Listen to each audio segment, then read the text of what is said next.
Behind me is Trench 3. This has been opened to investigate the double-ditched enclosure that encompasses the site that we're looking at. We don't understand why we have a trapezoidal shape, but this trench has been opened to prove that the aerial photographs and the geophysics that we did are accurate. You're now looking at the most eastern of the two linear ditches. On the left-hand side you can see the yellow glacial sand which was deposited 12 to 15,000 years ago, and to the right of that you see the dark line of the infill of the ditch. This is a piece of calcite gritted Iron Age pottery. It's been left in situ simply because it's in the context on which it's sitting, not in the one that's been removed, and therefore it'll stay there until that context is removed. To the right of that you'll see the sand reappearing. That is the extent of the ditch. That's a very big ditch. It's 2 to 3 metres across and has the potential of being very deep. Maybe 1.5 metres, maybe more. We won't know until we excavate it.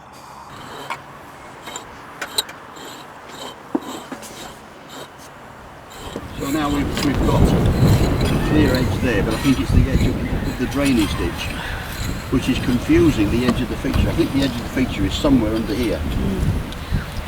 But if we take this layer off down that depth, right the way across, because then you can start to see stuff in the section. That's the section there.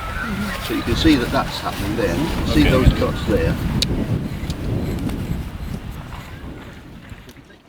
Ken Shaw, to our left here, is excavating the final layer from the top of the linear ditch.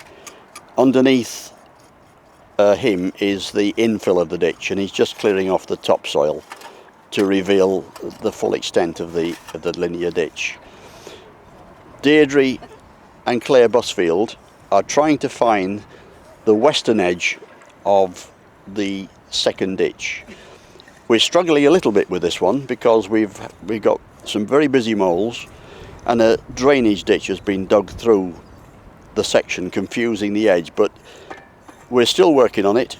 It's there somewhere, we will find it. This is a piece of pottery that has come out of the top of the fill. It's quite hard fired and it appears to have been turned on a potter's wheel.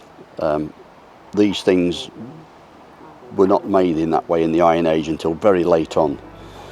So we're assuming that this is Roman, certainly Romano-British, and because it's on the top of the fill of the linear ditch, it doesn't upset our interpretation that the ditch is actually Iron Age.